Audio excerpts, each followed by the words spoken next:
Hello विद्यार्थी मित्रों, आपका इस वीडियो में बहुत बहुत स्वागत है। हमें यहाँ पर स्टैंडर्ड 9th में subject science and technology chapter number 9 बल तथा गति का नियम। इसके पहले अपने दो बल के प्रकार सीख चुके थे, संतुलित बल और असंतुलित बल। तो संतुलित बल में आपने देखा था कि दोनों ओर विपरीत बल लगाते हैं। विपरीत बल लगाते हैं मतलब ऐसे इस तरह से बल लगाएंगे। एक कोई ब्लॉक है, अब ये मान लो आपकी ये कोई वस्तु है, इसको मैं इधर भी बल लगाऊं इधर भी लगाऊं, तो समान बल लगाऊंगा तो देखो क्या होगा, ये जो पदार्थ है ना गति नहीं करेगा, गति नहीं करता। अगर मैं एक तरफ बल ना लगाऊं एक तरफ बल लगाऊं तो जिस तरफ बल लग रहा है उस तरफ पदार्थ गति कर रहा है।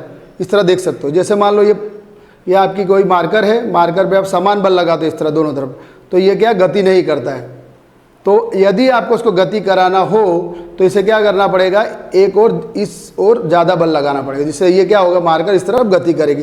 तो यहाँ पर अपने को घर्षण बल के बारे में सीखना है। यहाँ पर घर्षण बल क्या होता है, आपने पिछली छोटी कक्षाओं में प्राइमरी में इसको समझ लिया हो घर्षण बल क्या होता है, इसको फिर दोबारा अपने अच्छी तरह से समझना है आज। तो घर्षण बल के बारे में आप देखेंगे, इसकी परिभाषा देखना है आपको कि घर्षण बल अर्थात क्या, मतलब घर्षण बल अर्थात क्या है, उसकी परिभाषा बतानी है आपको। इसके बाद बताना है कि घर्षण बल की उपस्थिति में लगने वाला परिणामी बल असंतुलित बल के कारण पदार्थ पर गति को समझाना है। मतलब असंतुलित बल लगेगा तभी पदार्थ क्या करेगा, गति करेगा। तो इसको आपको इसके बाद परिणामी बल का मतलब दोनों ओर, जैसे मान लो एक इधर से बल लगा एक इधर से, तो आप पे दो बल लग रहे हैं, एक इस हाथ से और एक इस हाथ से, तो ये टोटल बल जो कुल बल होता है उसको बोलते हैं परिणामी बल। परिणामी बल अगर संतुलित होगा तो परिणामी बल का मान शून्य हो जाएगा, अगर असंतुलित होगा तो परिणामी बल का मान शून्य नहीं होगा। ये ध्यान रखना आप लोगों। तो यहाँ पर आप आंसर पे आ जाते, जब पदार्थ कोई सतह पर, पदार्थ कोई भी सतह हो, सतह पर सतह के संपर्क में गति करता हो, तब संपर्क सतह द्वारा गति को प्रतिरोधक बल ही आप क्या बोलेंगे, घर्षण बल कहते हैं। मतलब प्रतिरोधक मतलब क्या है कि जैसे मान लो आप जमीन पर रखकर किसी वस्तु को धक्का देते हैं तो आपको एक प्रतिरोधक बल लगता है, लेकिन उसलिए असंतुलित बल लगाना पड़ेगा, यानी एक ही तरफ से बल लगाना पड़ेगा, एक तरफ से बल नहीं लगाना पड़ेगा, ध्यान रखना है। तो ये जो सतह क्या होती है, यानी जमीन संपर्क सतह, ये क्या करती है, वस्तु पर घर्षण बल लगाती है। इसलिए जहाँ पर सतह ज़्यादा खुरदरी होगी उधर आपको ज़्यादा घर्षण बल लगेगा, क्योंकि संपर्क सतह भी क्या करती है, आपकी जो गति है उसके विपरीत एक बल लगाती है, उसके विपरीत क्या लगाती है, एक बल लगाती है। बल लगाने के कारण क्या पदार्थ में क्या होता है कि आपको अधिक ज़्यादा बल लगाना पड़ेगा। अगर कोई चिकनी सतह है, चिकनी सतह पे क्या होगा, आपको घर्षण बल कम लगेगा, जिससे क्या उधर पे बल कम लगा। जैसे आप कोई कंचा ले लो, कंचा अगर चिकनी सतह पे आप इस तरह लुढ़काओगे तो क्या कंचा आसानी से लुढ़कता चला जाएगा। अगर उसी कंचे को आप किसी खुरदरी सतह पे लुढ़काओगे तो क्या होगा कि वो खुरदरी सतह क्या है, उस कंचे पर घर्षण बल लगाएगी, प्रतिरोधक बल लगाएगी, जिससे वो कंचा क्या है, जल्दी से गति को कम कर देगा, उसकी गति कम हो जाएगी। तो यहाँ पर आप फिर से एक बार परिभाषा को समझना है आपको कि घर्षण बल का अर्थात क्या होता है, जब पदार्थ कोई सतह पर, कोई भी पदार्थ हो, सतह के संपर्क में गति करता हो, सतह यानी जमीन या फिर आपका ये जो ये बेंच है, ये इसके ऊपर आप पदार्थ को गति कराओगे तो इस पर क्या घर्षण बल लगेगा।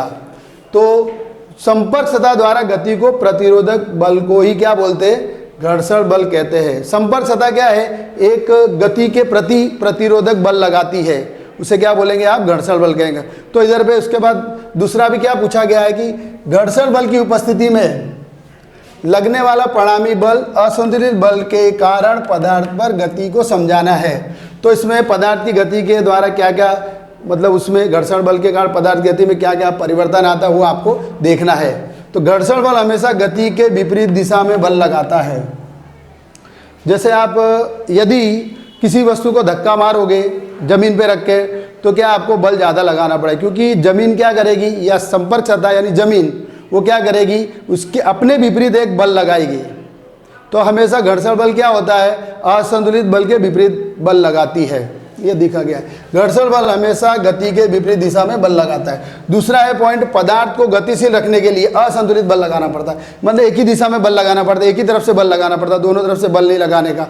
जैसे पदार्थ है, इसको आप इस तरह से खाली ऐसे बल लगाओगे तो ये पदार्थ आगे की ओर खिसकेगा, उसकी सामने कोई बल नहीं लगाने का, ऐसे एक ही दिशा में बल लगाने का, जिससे क्या होगा, गतिशील पदार्थ गतिशील रखने के लिए असंतुलित बल लगाना पड़ता है। मतलब पदार्थ को गतिशील रखना हो तो उसके एक ही ओर बल लगाना पड़ता है। असंतुलित बल के कारण पदार्थ की गति से हमें परिवर्तन होता है।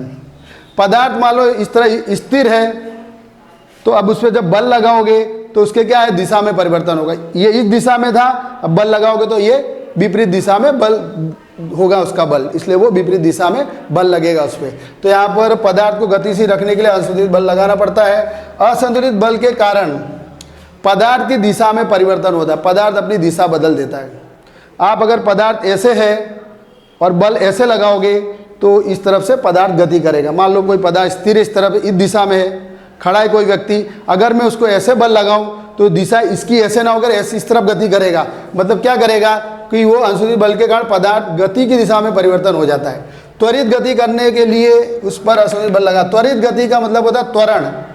वेग में जो परिवर्तन होता है, इकाई समय में वेग में होने वाले परिवर्तन को त्वरण कहते हैं। कोई पदार्थ गति करता हो तो उसकी गति में जो परिवर्तन होता है, कम ज़्यादा होती है गति, उसे क्या बोलते हैं, त्वरित गति कहते हैं। तो उसके लिए क्या है, असंतुलित बल लगाना पड़ता है। असंतुलित बल को दूर करने पर पदार्थ अपनी गति चालू रखता है।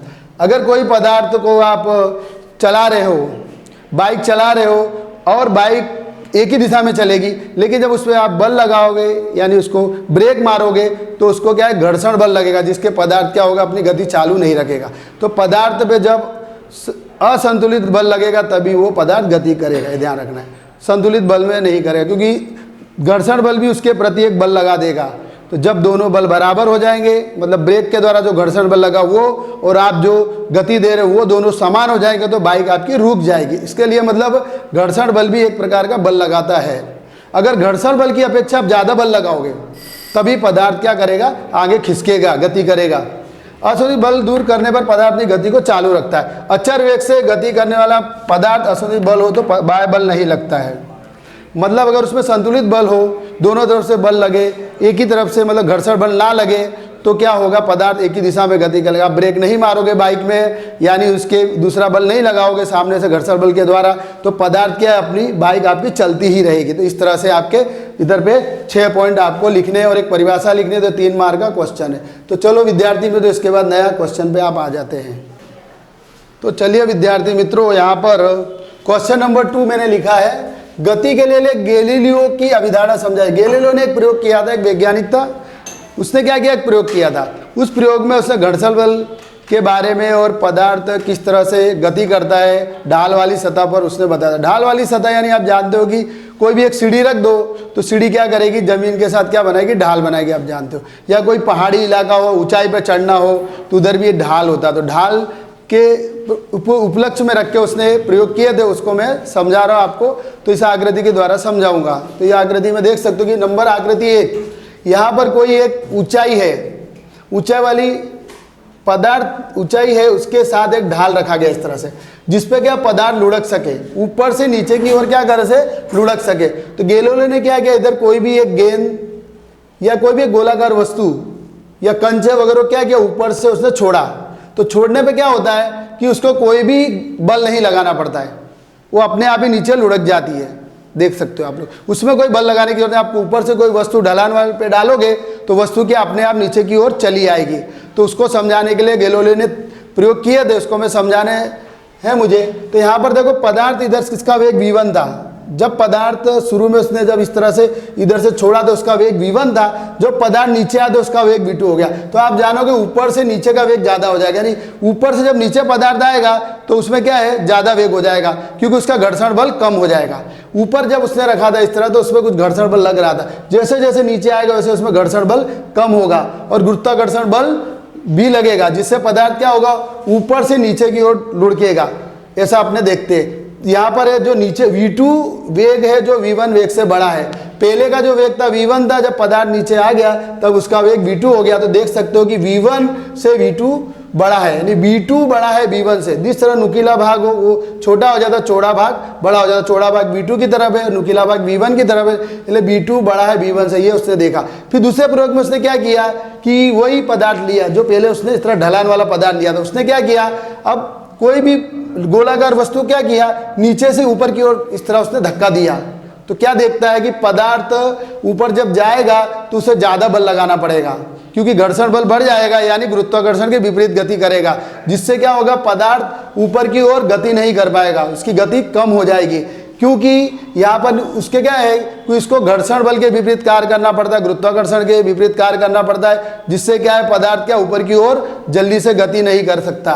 तो यहाँ पर क्या होगा, आपने देखेंगे कि जो पहले जो गोलाकार वस्तु थी, गेंद, कंचा वगैरह जो भी थी, उसका वेग V1 था, और जो वही कंचा इधर पहुंचा तो उसका वेग V2 हो गया। तो देखेंगे यहाँ पर V2 छोटा है V1 से, यानी V2 की ओर नुकीला भाग है और V1 की ओर चौड़ा भाग है। तो यहाँ पर जो ऊपर का वेग होगा वो कम हो जाएगा, और नीचे का जो वस्तु ने आपने धक्का बल लगाया वो उसका वेग ज़्यादा हो जाएगा। फिर उसने एक तरह का और एक ढलान ली। उसने क्या किया, इस तरह दो ढलाने लिए, ये वाली ढलान और ये वाली ढलान। उसको किसी पदार्थ की तरह से ढलान बनाने के लिए उसने कोई वस्तु रख दी, मतलब इस तरह ऊर्ध्वाधर एकदम सीधी इधर भी रख दी और एक ढलान बना ली। तो उसने ढलान में क्या किया, इसकी ऊंचाई H1 है, इसकी ऊंचाई H2 है, यानी दोनों की ऊंचाई, ढलान के लिए जो ऊंचाई थी ना, ऊर्ध्वाधर ऊंचाई, वो समान रखी, H1 बराबर H2। ये वाली ऊंचाई और ये वाली ऊंचाई उसने बराबर रखी, इससे तो H1 बराबर H2 हो गया। फिर वहाँ पर जो ढलान में जो कोण बनता है वो θ1 और θ2 समान रख दिया।